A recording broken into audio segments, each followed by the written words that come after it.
பெண்கள் நாம எப்பவும் ஸ்ட்ராங்கா இருக்கணும். ஆனா, பல பேரு வீக்கா தான் இருக்காங்க. இப்போ உதாரணத்துக்கு, இப்போ அவங்க ஹஸ்பண்டும், ஒய்ஃபும் பேசிட்டு இருக்காங்க. கல்யாணம் ஆன புதுசு. நல்லா ஜாலியா பேசிட்டு இருக்காங்க. அப்புறம் அந்த கொஞ்சம் நாளாக, சில வருடங்கள் ஆக ஆக அப்படியே அவரு ஹஸ்பண்டு வேலைய பார்க்க போயிடுவாரு. இந்த அம்மா வீட்ல இருப்பாங்க. பிள்ளைய பார்த்துப்பாங்க. ஹஸ்பண்ட் என்ன பண்ணுவாரு, வேலைய பார்ப்பாரு. அங்க ஃப்ரெண்டுங்களோட பேசுவாரு. ஜாலியா இருப்பாரு. சம்பாரிச்சோமா, கொண்டாந்து குடுத்தோமா, மத்தபடி நம்ம ஜாலியா இருந்தோமான்னா, ஜென்ட்ஸ் போயிடுவாங்க. இதே லேடீஸ் அப்படி இருக்க மாட்டேங்கிறாங்க. லேடீஸ் என்ன பண்றாங்க, ஹஸ்பண்ட் ஃபோன் பண்ணி பேசுறாங்க. 1 வாட்டி, 2 வாட்டி எடுக்குறாங்க ஆம்பளைங்க. அப்புறமாலாம் ஃபோன் பண்ணாலோ, இல்ல அடிக்கடி தினமும் ஃபோன் பண்ணி பேசினாலோ, ஜென்ஸுக்கு கோவம் வருது. கோவம் வந்து, "எதுக்கு இப்ப ஃபோன் பண்ணிட்டே இருக்க?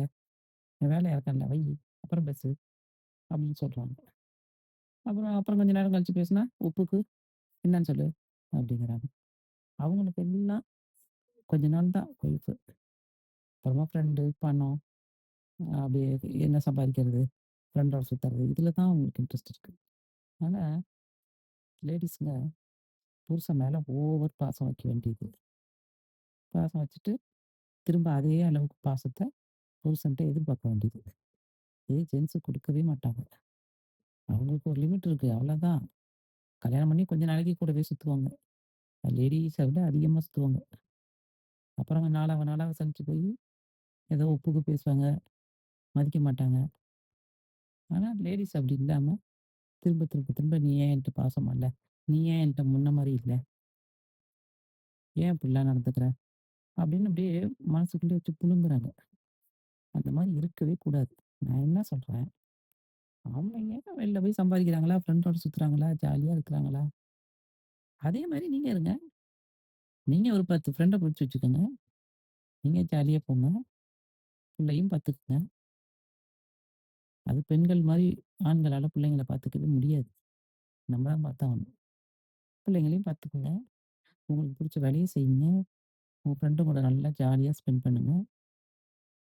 உங்க புருஷன்ட்டயே பேசிட்டு இருக்கணும்னு நெனைக்காதீங்க. உங்க புருஷன் உங்கள்ட்ட பேசிட்டு இருக்கணும்னு நெனைக்காதீங்க. உங்க புருஷன் அப்படி நெனைக்கிறாரா?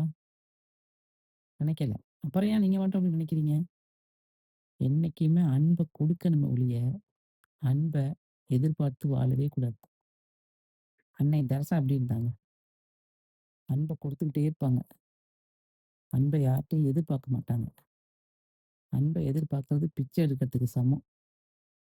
அந்த வீக்னஸ் என்னைக்கு பெண்கள விட்டு போகுதோ, அன்னைக்கு தான் பெண்கள் ஒரு ஸ்ட்ராங்கா வாழ முடியும். அடுத்தவங்கள புருஷன நம்பியே வாழ்றது. ஒரு ஃபோன் பேசலன்னா உடைஞ்சு போறது. நீ ஏன் எதிர்பார்க்குற? உன்னுகிட்ட அந்த ஆள் எதிர்பார்க்குறாரா? நீ ஃபோன் பண்ணாம இரு, திரும்பி கூட பார்க்க மாட்டாரு. அந்த ஆளு ஐயய்யோ! ஒய்ஃப் கிட்ட இத்தன நேரம் பேசுவோமா? அப்படின்னு யாராவது பேச சொல்லு, பேச மாட்டாங்க. ரொம்ப ரேர். அந்த மாரிலாம் இருக்கிறது ஒரு சில ஆண்கள் இருக்காங்க, இல்லன்னு சொல்லல. பல ஆண்களோட கருத்த தான் நான் பேசுறேன் இப்ப. அதனால என்னைக்குமே யாரையும் எதிர்பார்க்கவே கூடாது. நீ என்ன எனக்கு அன்பு குடுக்குறது? நான் ஜாலியா இருந்துக்குவேன், சந்தோஷமா இருந்துக்குவேன். உன்ட்ட பேசினா தான் எனக்கு ஜாலி, சந்தோஷம்னு ஒரு லேடீஸ் நெனைக்கிறத விடணும். ஜென்ஸ் எப்படி அவங்க அவங்க இஷ்டத்துக்கு இருக்காங்களோ, நம்மளும் இருப்போம். எதிர்பார்த்து வாழவே கூடாது. நீ என்ன வேணா பண்ணிக்கன்ட்டு தானே போற. நம்ம 4 ஃப்ரெண்ட வச்சுக்குவோம். நல்லா ஜாலியா பேசிட்டு இருப்போம். அதில சந்தோஷத்த எதிர்பார்ப்போம். இனிமேலாவது ஸ்ட்ராங்கா இருங்க லேடீஸ்.